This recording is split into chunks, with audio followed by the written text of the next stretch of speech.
During the 1980s, there were a number of scams carried out by U.S. mail. An individual would receive a letter purporting to come from some high official in another country who had access to a large amount of money and needed a partner to help take the funds out of the country and invest them in the USA under the control of the partner.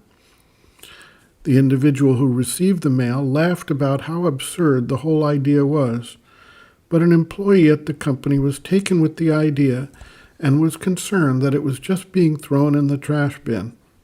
The company owner explained to this individual that it clearly was some kind of false attempt to take advantage of someone in the USA, possibly through stealing their banking information. The employee asked for the letter so he could follow up and become duly enriched. Despite hearing the truth of the matter, his desire for instant financial wealth was so strong that he could not accept that truth. Needless to say, he did not gain the riches he sought. This is actually a very common occurrence, and people lose a lot of money each year to similar deceptions. For a spiritual aspirant, if we apply our understanding about how vital desire can cause us to disregard or simply avoid what are unpleasant facts in order to fulfill the desire, we can find that the truth, the factual reality, is fully evident, but we essentially choose to disregard it.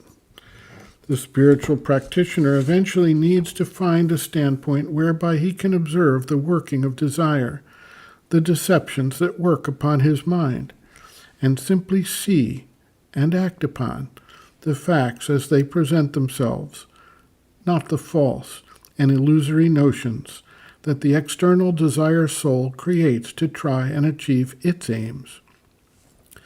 By virtue of a long-standing practice of separating oneself inwardly from the flow of thoughts, emotions, feelings, perceptions, and reactions, the spiritual aspirant has the capacity at all times to see the truth if he chooses to see it. He must do away with wishful thinking, partisan ideas, and incomplete observations. The Dhammapada states, "Those who take error for truth and the truth for error will never attain the supreme goal, for they are led astray by vain desires and false views." The mother notes, quote, "My experience is like this.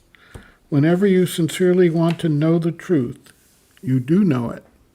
There is always something to point out the error to you, to make you recognize the truth.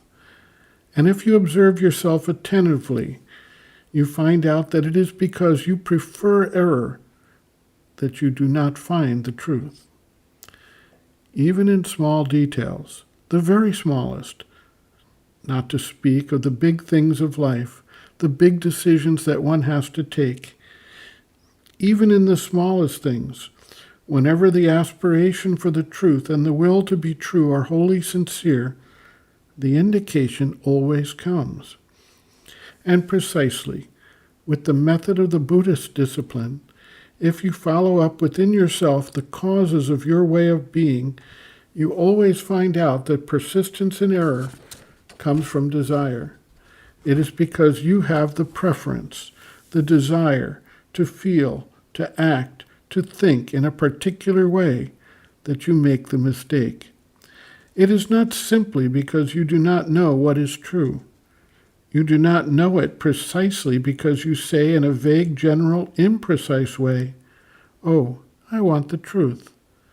In fact, if you take each detail, and put your finger on it, you discover that you are playing the ostrich in order not to see. You put up something uncertain, something vague, a veil, in order not to see behind it. Whenever there is sincerity, you find that the help, the guidance, the grace are always there to give you the answer, and you are not mistaken for long.